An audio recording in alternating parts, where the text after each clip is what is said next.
vous savons nombreux à suivre le journal de la ville, mesdames et messieurs, voici le sommaire.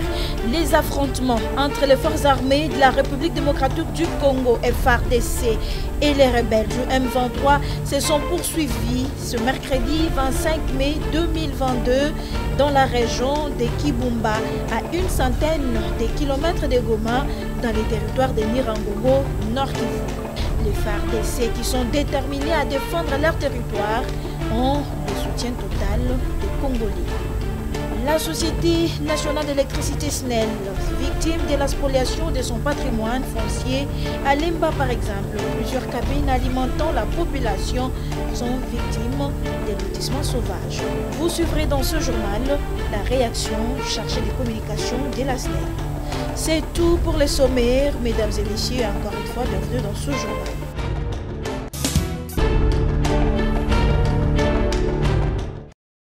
La ministre d'État, ministre de la Justice et garde de Sceaux, Rose Mutombo Kese, s'est entretenue ce mardi 24 mai 2022 avec la délégation de l'intersyndicale du ministère de la Justice et des gardes de Sceaux, conduite par son président, Prosper Beyakankou. La réunion s'est tenue au cabinet de la ministre d'État, ministre de la Justice et garde de Sceaux à Kinshasa, Gombe. D'après le président de l'intersyndicale du ministère de la Justice, la rencontre de ce jour s'est basée d'abord sur la présentation des civilités, puisque depuis que la ministre d'État, ministre de la Justice et garde de Sceaux, Rose Mutombo Kese, a été portée à la tête de ces ministères, l'intersyndicale ne l'a jamais rencontrée. Parce que depuis que son Excellence est à la tête de ces ministères, l'intersyndicale ne l'a jamais rencontré. Et c'est comme ça que l'occasion faisant les larrons, nous étions passés pour présenter les civilités à son Excellence Madame le ministre d'État. Et en deuxième lieu, à l'issue de revendications syndicales qu'il y a eu au niveau du ministère de la Justice, notamment pour la prime générale, nous sommes passés, puisqu'il fallait aplanir le vu avec l'employeur, voir un peu l'état d'avancement du dossier de la grille barémique. Et là, nous nous sommes mis d'accord sur certaines procédures à entreprendre ensemble pour l'aboutissement de ces dossiers de la prime générale. Le président de l'intersyndicale et sa délégation pensent qu'ensemble avec l'employeur, ils dresseront la liste de tous les effectifs du ministère de la Justice, notamment de l'administration de la justice. Pour le président de l'intersyndicale, la prime générale devra être payée non seulement aux agents et cadres qui ont un numéro matricule, mais même aux agents et cadres appelés nouvelles unités, qui sont utilisés déjà au sein de l'administration. Et donc, ils seront pris en compte pour le paiement de cette prime.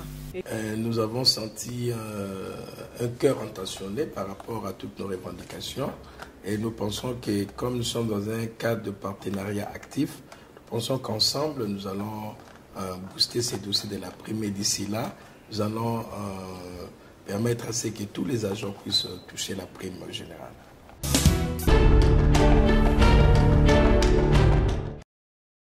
Le ministre des Affaires foncières, Molendo Sakombi, a fait le déplacement de la direction générale de la SNEL ce mardi 24 mai 2022. Cette visite du ministre est porteuse de bonnes nouvelles pour la SNEL. En effet, Molendo Sakombi est venu remettre à la SNEL un premier lot de 97 titres fonciers. Cette remise constitue une première d'une série qui permettra à terme à la SNEL de protéger l'ensemble de son patrimoine foncier menacé aujourd'hui par un gangstérisme foncier qui ne dit pas son nom. Le ministre Molendo Sakombi dit ici l'importance de cette visite. Vous n'êtes pas sans savoir que plusieurs biens des entreprises publiques transformées en sociétés commerciales ont été spoliés et parfois même avec la complicité de certains agents. Alors, le Conseil des ministres entendu avait instruit les deux ministères du portefeuille et donc des affaires foncières de travailler avec toutes les entreprises transformées en sociétés commerciales pour le titrement de leur patrimoine, pour éviter que tout ça fonde comme neige au soleil. Et aujourd'hui, je voudrais vraiment féliciter le DG de cette initiative. Nous avons 7 titres, c'est pas peu. Ces titres-là, bon, le 250 selon le DG. Et plus tard, nous sommes en train de numériser le grand projet de numérisation. Gratitude et satisfaction de la part de la SNEL qui reste déterminée à protéger son patrimoine foncier à travers le pays. Il s'y est de noter que près de 200 titres sont attendus par la SNEL dans le cadre de cette opération, une manière de protéger efficacement les patrimoines de la SNEL.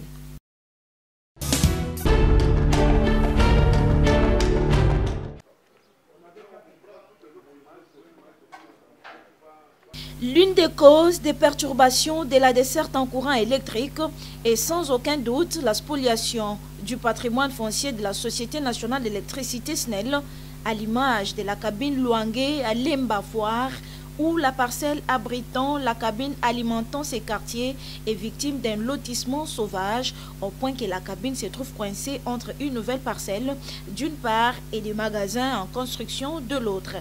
Ainsi, l'aération de la cabine devenant difficile, la vie des matériels reste en péril. Toujours dans la commune de Lemba, la cabine de Basanga à Super Lemba se retrouve par la magie du génie foncier coincé dans une parcelle à côté d'une habitation. L'accès à la cabine pose problème et les dangers restent permanents pour le voisinage. À Super Lemba, encore une fois, à la cabine Rouzizi, juste à côté du terrain GD, installé sur la servitude de cette cabine, est envahi par les voisinages. Ici, les parcelles se prolongent jusqu'à la servitude.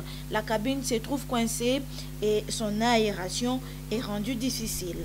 Également, la cabine Baka, toujours à Lembafoire, se retrouve dans une parcelle abritant plusieurs ménages. L'accès à cette cabine toujours difficile, les habitants de cette parcelle sont obligés de traverser les câbles par le moyen d'une planche pour accéder aux sanitaires.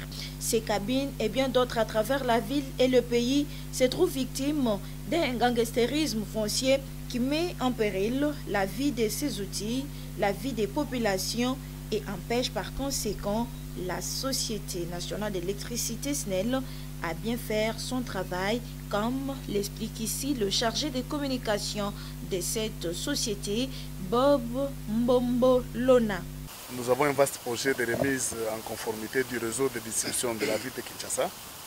Le chef de l'État a donné des instructions pour tout mettre en œuvre de manière à ce que chaque Congolais ait régulièrement de l'énergie. Là, nous sommes à Lemba.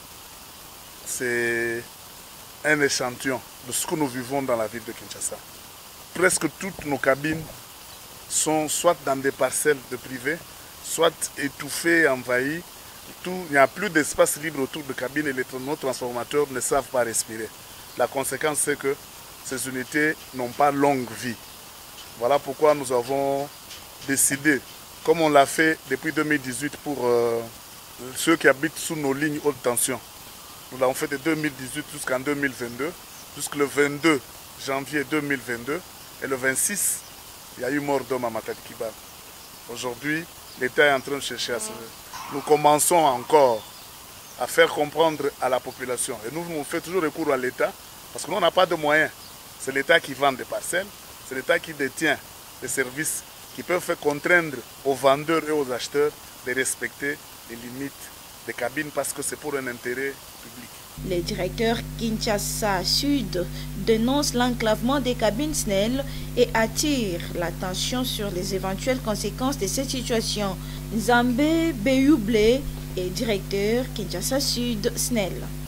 Pour visiter cabine Luangue, au moins réalité Luangue n'enge batongi cabine koti nakati. Pour visiter Basanga, la cabine SNEL en maçonnerie. Oyo ko za jana ba 30 ans 50 ans d'âge.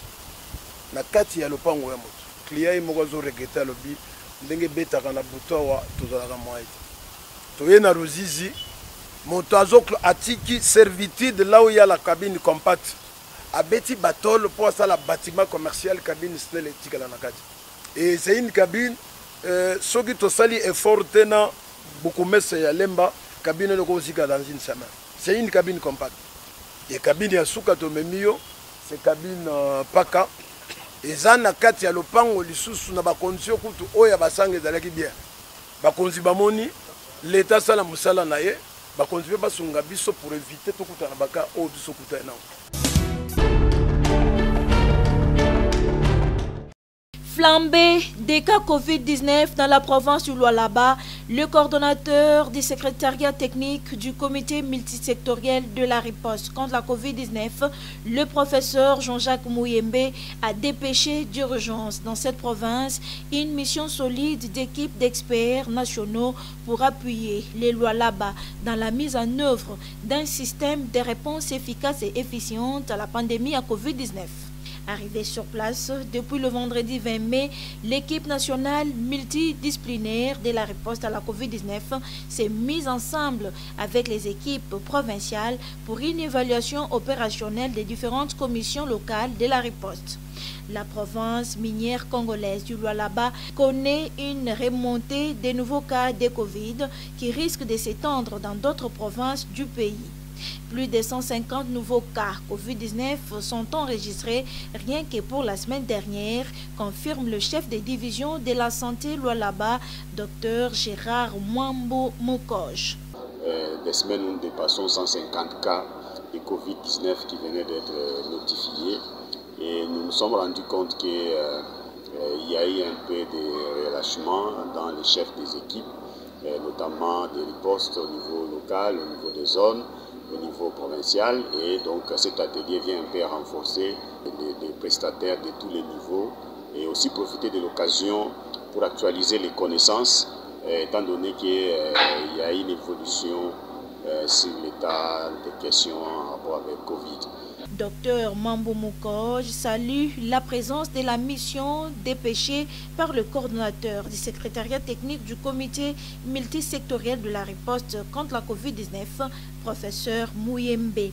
L'expertise que dispose l'équipe des ripostes au niveau national va être capitalisée également dans la province de Lualaba pour que nous puissions bien faire face et limiter la propagation le plus rapidement possible de cette pandémie de Covid-19. Il s'est de signaler que dans le même cadre, une session de formation multidisciplinaire des acteurs de la province de Lualaba a démarré ce mercredi 25 mai à l'hôtel Pajou de Kolwezi et va se clôturer le 28 mai 2022.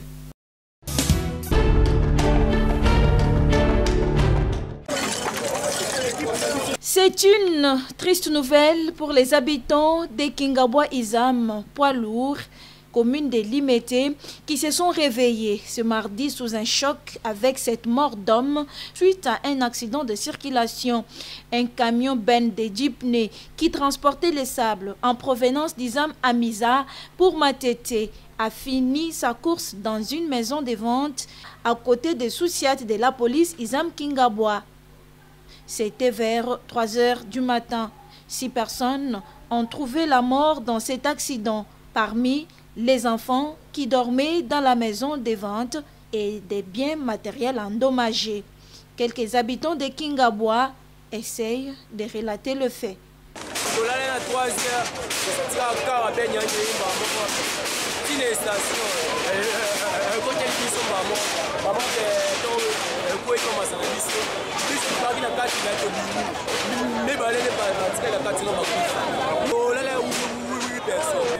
Il y a 2 morts, il y a 4 personnes dans le gros véhicule et je crois qu'il y a d'autres personnes qui sont sous les décombres. Ça c'est l'excès de vitesse qui a causé cet accident. Et de 2, ce genre de travaux ne doivent pas être effectués tard la nuit. Arrivé sur les lieux du drame, le bourgmestre de la commune de Limete, Douglas Nkulu, s'inquiète et présente ses condoléances aux familles des victimes. Perdre jusque-là, je dis jusque-là parce qu'on n'a pas encore tout fouillé, 6 Congolais, c'est une grande perte. Que ce soit celui qui était au volant, que ce soit les personnes qui étaient sur le site, nous déplorons cette grande perte. Et pour l'instant, l'urgence, c'est de sortir les corps qui sont emprisonnés dans les décombres, pouvoir dignement les amener à la morgue. J'en profite pour présenter les condoléances aux familles éprouvées. Je crois que le gouverneur de la ville, son Excellence Gentilly, le ministre provincial de l'Intérieur, qui ont déjà des rapports depuis très tôt matin. Nous avons ensemble pris des dispositions. Ils nous envoient les moyens nécessaires pour pouvoir, pour l'instant, acheminer les corps à la morgue. Les morts ont été acheminés à la morgue de l'hôpital général de référence de Kinshasa, ex-Mama Emo, à bord d'un D107, escorté par une ambulance de la Croix-Rouge. Et après toutes les enquêtes possibles, les morts seront identifiés pour des obsèques dignes, a laissé entendre les maires délimités Douglas Nkoulou.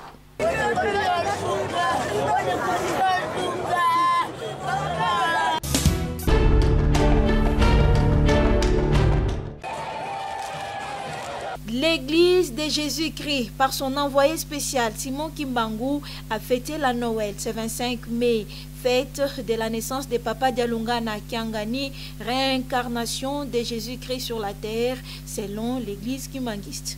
Une fête célébrée avec faste par les fidèles kimanguistes qui ont répondu massivement au centre d'accueil kimanguiste. Le tout sous les rythmes des fanfares kimanguistes et dans la foulée, Rose Lukisimba, présidente générale de l'association des femmes kimanguistes AFKI, qui s'est réjouie de cette date de naissance de Papa Dialungana.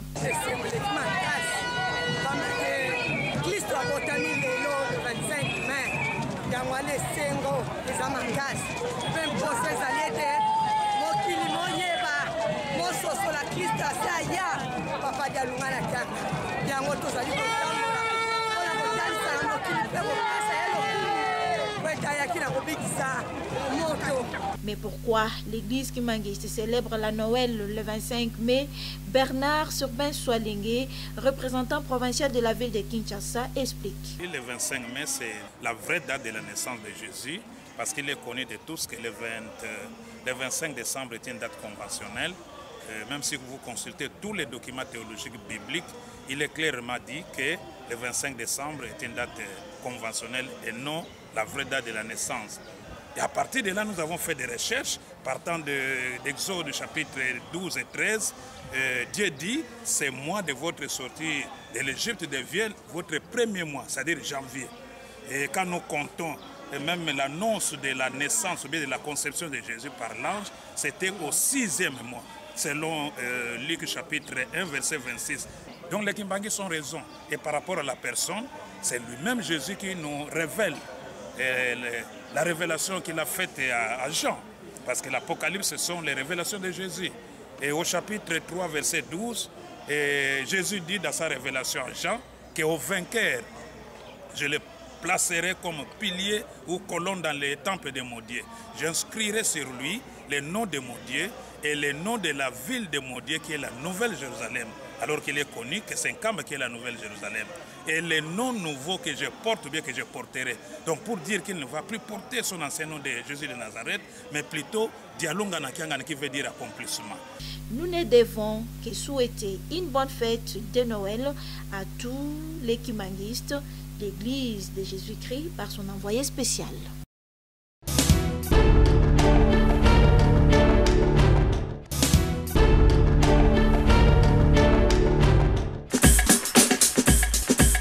Nous sommes arrivés à la fin de ce journal de la ville, mesdames et messieurs.